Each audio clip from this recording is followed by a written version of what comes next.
So today I thought we could talk about the phrase breaking the game, what it means, and why I chose it as the name of a show about games and philosophy. I find the idea behind the phrase really interesting, and while it might not seem that philosophical at first, I think we can make a couple of connections. They may be kind of a stretch, but they kind of make sense to me, and, well, you can tell me if you think they make sense or not. In connection with video games, breaking the game has kind of a fun meaning.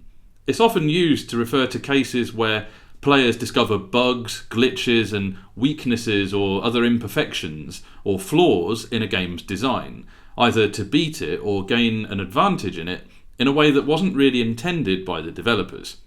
People who break the game exploit something about a game's design with game-altering consequences, which often result in the balance or fairness of the game being completely disrupted. This can happen in lots of ways.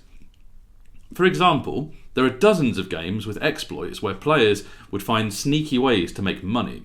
There was a hilarious one in Skyrim, which involved carefully placing upturned buckets on people's heads, such as shopkeepers. They would just stand there, wouldn't try to remove them, and since the bucket obscured their line of sight, you were left free to rob them blind while they just stood there and let you do it. Another one in The Witcher 3 saw players slaughtering fields of cows, taking their pelts, and then using the game's waiting mechanic to move time forward. This would respawn the cows, allowing them to be killed again and their pelts taken again. The developers ended up addressing this problem by having a really powerful monster spawn in to murder you if you kept doing it. But these two examples aren't necessarily considered breaking the game, because they're making use of mechanics placed deliberately in the game. Line of sight mechanics, item manipulation mechanics, time mechanics, respawn mechanics, etc.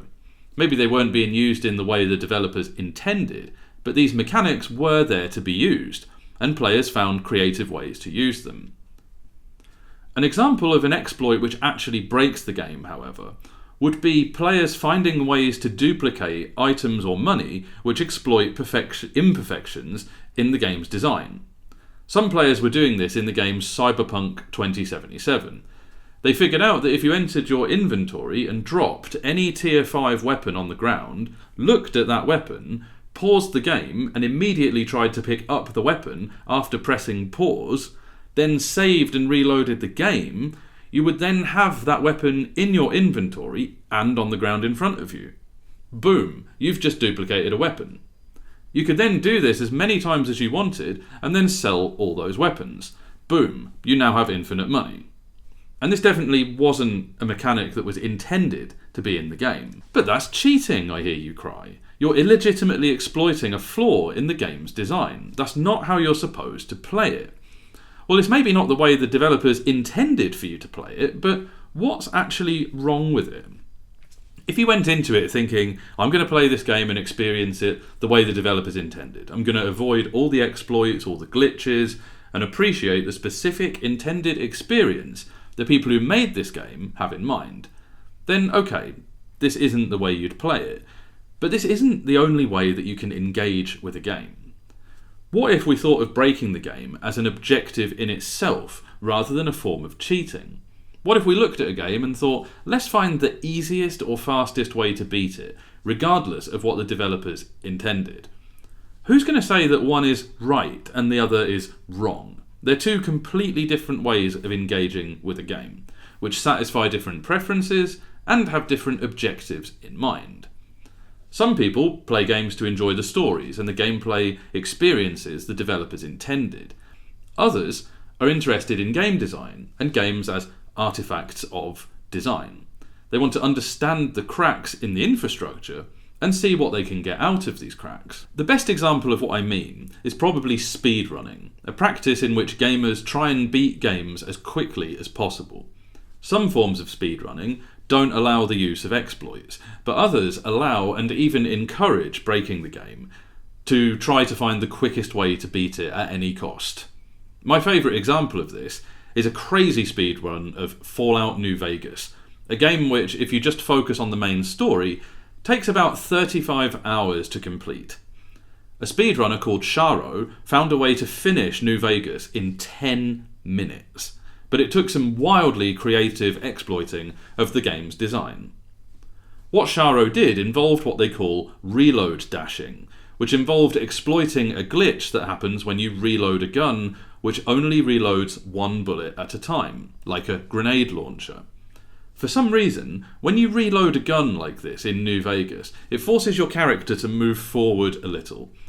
So they initiated a reload, then interrupted it by opening up the game's inventory, then unequipped the gun, all while holding forward.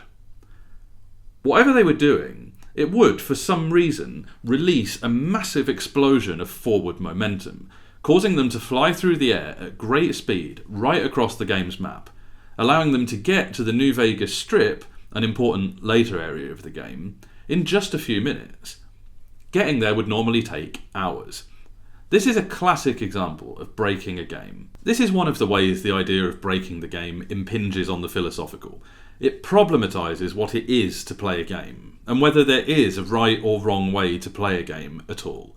The speedrunners aren't playing the game the quote-unquote right way, but nor are they playing it the wrong way. And the fact that the developers didn't intend the game to be completed in 10 minutes doesn't invalidate what they're doing. It's just a different way of engaging with the game, with different objectives in mind. They went into it with a particular idea and achieved it. It's not the way I like to play games, but watching other people do it is fascinating, and there's clearly a lot of skill and knowledge behind it, and it's become kind of a sport in and of itself. All of which reminds me of Roland Barthes' famous essay, The Death of the Author, in which he said, when it comes to interpreting things like books and films, and by extension we can say video games, the intentions of the creators are not the be-all and end-all of understanding and engaging with them. Just as important in this equation is the reader, the viewer, or in this case, the player. New and multiple meanings can be found in texts, and creative new ways can be found of playing games, which the developers didn't intend or foresee.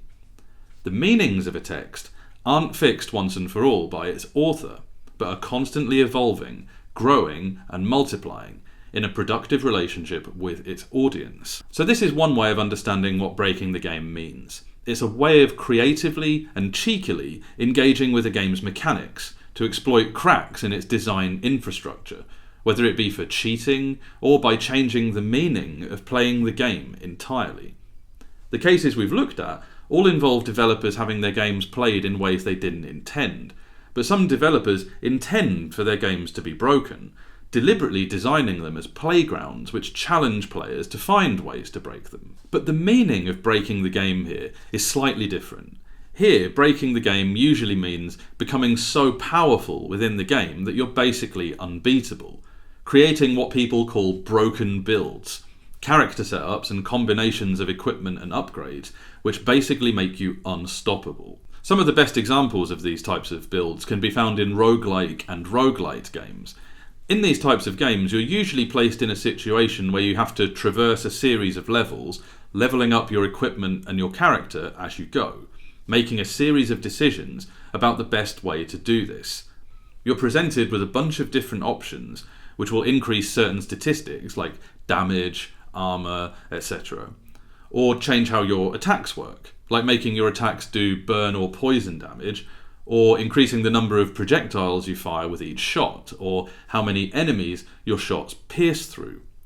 Out of what's usually a really complicated set of options, you have to pick elements that will work well and synergize with each other to become as strong as possible. If you're good or have a bit of luck in these games, you can get very powerful indeed, to the point where it seems to become unfair to the game itself. All the challenge is taken out, and you just romp through every level, easily brushing aside hordes of enemies with the cool disdain of a malevolent god. This is what a broken build is, a build so strong that you feel like you've broken the game. While you might think this total unbalancing of the game might result in an uneven or unenjoyable experience, I think most players would agree that achieving this offers its own different kind of satisfaction. It's rewarding to know that you've been so tactically successful that you've become unbeatable, that you devised a strategy which paid off so completely that you made the game bend to your will. There's a wonderful game called Path of Achra, which came out last year, which I included in my top 10 best games I played last year video. Sadly, I don't think it will ever quite get the recognition it deserves, although it's got kind of a cult following of dedicated players. It's sitting at an overwhelmingly positive review on Steam after around 2,000 reviews, but it deserves so much more than that. It's a superb game, expertly designed, and which advertises itself, interestingly, as a broken build sandbox. Path of Achra gives you a selection of 24 cultures, 24 religions, and 24 classes, each with their own traits, statistics, and abilities. You have to pick one of each for every run. If you want to calculate how many possible combinations that is, you have to do 24 by 24 by 24, meaning that there are 13,824 possible combinations in Path of Achra. 13,824 possible classes, basically. According to ChatGPT, anyway. I don't have a PhD in maths. Then you get into the game, and there's over 50 powers and abilities which can be upgraded as the player gets points from levelling up. And depending on what you decide to put your points into, you have the option to upgrade your character into a prestige class, which makes you even more powerful.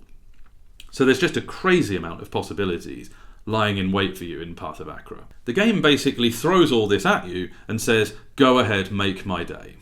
It wants you to break it. And once you've found one way to do it, it wants you to find other ones, or test your build against higher difficulties, and just find new combinations of classes and abilities that result in game-breaking builds. I've beaten it a few times, but I'm not sure I ever had a build that was actually broken as such. I got through, but kind of felt like I was in danger the whole time. A game I'm slightly better at, where I have actually had some broken builds, is the magnificent Brotato, a game where you play as an alien-killing potato. And it is just so much better than it sounds, trust me. I would actually say it's one of the best games I've ever played, a work of genius from the point of view of game design, very much inspired by Vampire Survivors, but which, I think, improves on it. In Brotato, you have to survive 20 waves of increasingly difficult hordes of enemies and bosses, but all you do is move. You pick a starting weapon, it fires automatically, and all you have to do is weave between the enemies, pick up the experience points they drop, so you level up, and survive the wave. In between waves, you upgrade your character in a shop where you spend all the materials you gathered during the wave. You can buy extra weapons and a host of other items that upgrade your character and grant additional bonuses to it. Your job, again, is to construct as powerful a build as possible such that you can actually survive. You start off on difficulty level 0 with a maximum of 5. Level 5 is brutal because there's 2 bosses on the final level instead of 1. It's really challenging, but recently I beat it with the Wildling character, who I'd been struggling with for a while. But the other day, everything just clicked, and I had one of the easiest runs I've ever had in Brotato. The Wildling gets a boost to lifesteal, which is a stat which determines how likely you are to steal a point of health from an enemy when you attack them. The Wildling gets a large boost to this stat when using primitive type weapons, which give you a boost to max health the more of them you have. So, if you use primitive weapons, you'll have a fair bit of health and a good chance of healing some health with every attack. The downside of the Wildling is that he's a primitive guy, so he can only equip level 2 weapons, when the maximum possible level of a weapon is 4. So while his health and healing are going to be good, his weapons will only ever be half the strength they could possibly be. I picked the stick as a starting weapon because sticks give additional damage for every other stick you have. I thought this might mitigate being forced to have lower level weapons. I picked up whatever I could that had lifesteal on it, got all the sticks to a higher level as I could, upgraded them as much as I could, took everything which boosts melee damage as I could, and I was doing kinda well, getting through the early waves fairly easily. But then a legendary item, which are quite unlikely to get in the early stages, fell into my lap. The Mammoth gives you plus 20 melee damage, which is massive. Plus 5 health regeneration, which is okay. I was focusing on lifesteal, but HP regen never hurts. And it reduces damage and speed slightly. This item sent me into the stratosphere. I kept piling on melee damage, percentage damage overall, lifesteal, regen, everything I thought made sense, and a few waves later I was unkillable. I just ran around the screen doing whatever I wanted. Every enemy in my path seemed to evaporate. I even started deliberately taking damage just to see how my lifesteal and regen were doing, and my health bar just shot straight back up every single time I took damage. I even killed every single boss I encountered, which I don't think I'd ever done at that point. And you're not even required to kill all the bosses. You don't have to beat them, you just have to survive them. But if you do beat them, they drop a guaranteed legendary item, which just made me stronger. Everything just clicked, and I breezed through the rest of the run without even trying. This was one time when I really felt like I'd properly broken the game. I suppose the reason I settled on Breaking the Game as a name for this channel is that, aside from the fact that all the others I'd come up with were taken, is that this game-breaking moment somehow reminded me of one of the most satisfying aspects of doing philosophy. So to do philosophy, or to study it and learn it, is in some sense to do the history of philosophy. You get introduced to the key texts and thinkers of particular philosophical traditions, you read them and study them, and from this grounding you go on to do your own stuff and contribute to this ongoing historical dialogue about philosophy's central problems. In doing all this, you encounter certain texts that you kind of have to read if you're going to study certain types of philosophy. If you want to study Western metaphysics and epistemology, for instance, at some point you'll run into Immanuel Kant's Critique of Pure Reason, one of the most important texts in Western philosophy. When I initially tried to read it, I was totally overwhelmed. The writing was incredibly dense, it's very long and complicated, and I didn't understand it at all. I thought I'd never get a handle on it, which left me feeling kind of dejected because I knew how important it was for philosophy, but I kept trying to read it and giving up. Then I took a course on it at what was my university at the time, Manchester Metropolitan, and we had to buy a good edition of it, and week by week, month by month, we went through it with an expert. And slowly but surely it all started coming together. Kant's critique is like wading through an ornately constructed building as much as it's like reading a book. It has an architecture to it. Every block is carefully placed, every concept defined, every argument laid out clearly, every part relating to the next, with later parts referring back to earlier ones. It has a proper structure, an edifice which, though complicated, is not impossible to understand. Once you understand how everything fits together, the whole thing starts to make a lot more sense. Now, this feeling I had of going from completely not understanding one of philosophy's most important texts to finally being able to grasp what they were going on about in it is to me one of the more enjoyable aspects of studying philosophy. But more than that, once you get to this level of understanding, you can start to pick apart the architecture of an argument, its flaws, weaknesses, imperfections, hidden presumptions, unargued for judgments, and unintended consequences. And you can exploit these flaws in your own thinking and writing to take the discussion forward and contribute in your own way to this ongoing historical dialogue. I think this is part of the reason I liked Breaking the Game as a name for this, because it reminds me of this process which is integral to the philosophical journey. It's not unique to philosophy, and it's all probably true of any intellectual activity or engaging with works of art, sport, or other games and puzzles, and many other human activities. But philosophy is full of these banging your head against a brick wall moments that lead to occasional, rare breakthroughs. The questions of philosophy are among humanity's most abstract, difficult, even unanswerable questions which people have been grappling with in some form or another for literally thousands of years. But they're questions which torment us and whose call resonates in the human heart, striking to the core of what it means to be, to the nature of reality, of good and evil, of the mind, of God, of knowledge, justice, politics, and thought.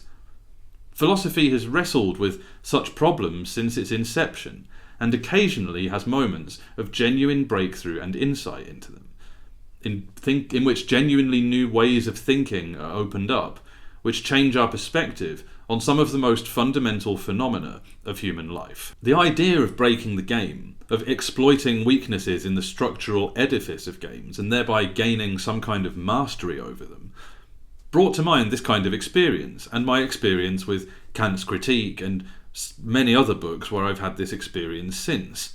Hegel's Phenomenology of Spirit is still on my to-do list, though. You can bash your head against a brick wall with something over and over again, with no luck, but with perseverance, thought, patience, and maybe a little help, you're often capable of much more than you think, or understanding and doing things that might surprise you, and achieving a level of mastery you might have once thought impossible. This is what breaking the game symbolises to me, and which I think philosophy knows an awful lot about. So that's why I picked the name Breaking the Game. I hope that kind of made sense to you and hope you enjoyed this video. Thank you so much for watching, and do continue to tune in with us if you'd like to see more content like this. Do like and subscribe if you'd like to. Leave us a comment telling us what you think, and we'll see you next time.